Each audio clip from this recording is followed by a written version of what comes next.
Hello everyone, this is the last video of chapter 7. In this video, we'll be talking about the relationship between portfolio risk and beta. So we already know about the concept of portfolio. Portfolio is a combination of different securities or different assets. Now, what do we mean by market portfolio? A market portfolio is typically considered as a well-diversified portfolio, and ideally, market portfolio consists of all the securities traded in a market. Okay, for example, in Australia, when we say ASX all ordinaries, this is a market portfolio, so it includes all the ordinary shares listed in Australian Stock Exchange. Sometimes a subset of the market is also considered as a market portfolio because it widely represents the market. For example, S&P 500 or S&P Composite or ASX 200, these are although a subset of the market, since they widely represent the overall market, they are also considered as market portfolio. Now, what do we know about beta? Well, first of all, beta is a measure of market risk. Okay, so far we have seen how we calculate standard deviation, and we said that standard deviation is a measure of risk. Now we say that beta is also a measure of risk. However, the difference between this beta and standard deviation that we have learned previously is beta is a measure of market risk, whereas standard deviation is a measure of total risk. Okay, so two types of risk we learned about: market risk or systematic risk. Another is unique risk. Okay, so systematic risk or market risk is measured by beta. However, when we calculate standard deviation, that actually measures both the risk, because conceptually try to understand what is standard deviation. As I told you, that standard deviation is the variation of individual returns from the expected return, or the overall volatility. Now, this overall volatility comes from both the market risk and unique risk.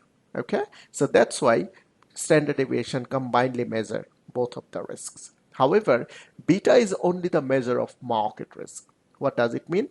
Beta measures how an individual stock return varies with the market, or in other words, how individual stock returns is sensitive towards the market movement.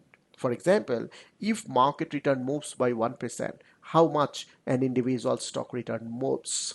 Okay, or if an individual stock return moves by 1%, how much of this 1% is contributed by the market movement? That is measured by beta. Look at this example here. We have the market return in the horizontal axis, and we have return of Ford Motor Corporation in the vertical axis. Now, when market return is 1%, you can see that Ford's return is 1.44%. It means that for every 1% change in market return, Ford returns will change by 1.44%. That's why Ford's beta is 1.44. Okay. Now, the beta, as I already have said, measures how risky a stock is in terms of market risk. Now, this market risk of a stock, or the beta of a stock, can be higher or can be lower. Look at this diagram here. This green line indicates a well-diversified portfolio with an average beta of 1 and standard deviation of the portfolio is 20%. Okay. Now, when we say beta is 1, that actually indicates the beta of a market portfolio or beta of an average risk portfolio. So beta 1 serves as a benchmark. Okay, or when we say that beta of a portfolio is 1, that indicates that it's an average risk portfolio. Okay, average risk portfolio, or this is a portfolio resembles to the market portfolio. And why market portfolio is called average risk portfolio? Because you know that market portfolio includes ideally all the stocks in the market. So more risky, less risky combinedly makes market portfolio and average risk portfolio. Now, if the beta of a portfolio is greater than 1, it indicates that the portfolio is more risky than the market portfolio or average risk portfolio. And if beta is less than 1, it indicates that it's less risky than the market or average risk portfolio. Now, look more closely. When beta is 1.5, it indicates that for every 1% change in the market portfolio, individual or the portfolio return will change by 1.5%.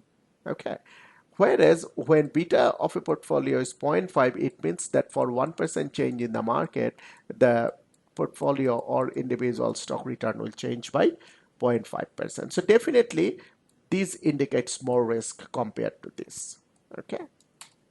And this is how we calculate the beta of a portfolio. This is the covariance of an individual stock with the market, and this is the variance of the market.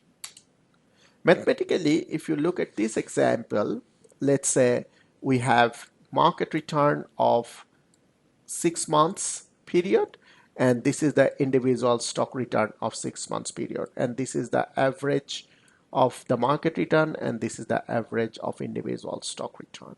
So first of all, we calculate the deviation of the average return and the individual stock return. So deviation of individual market return from its average return.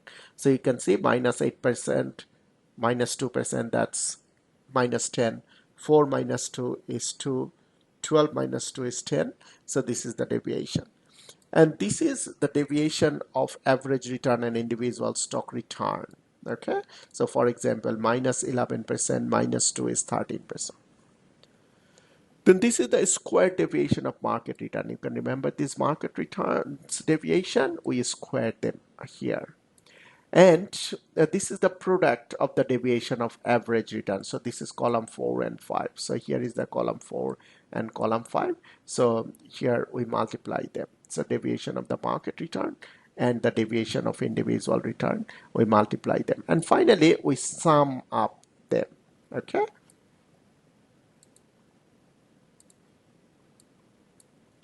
Now, if we carefully look, how do we calculate variance? This is the squared deviation divided by 6. 6 is the number of months. Covariance is the product of the deviations divided by 6, which is 76. Now, how do we calculate beta? This is the covariance divided by the variance. So this is the beta. So beta of this stock is 1.5. So this is the end of this chapter. Please feel free to contact me if you have any problem understanding any of the topic. Thank you very much.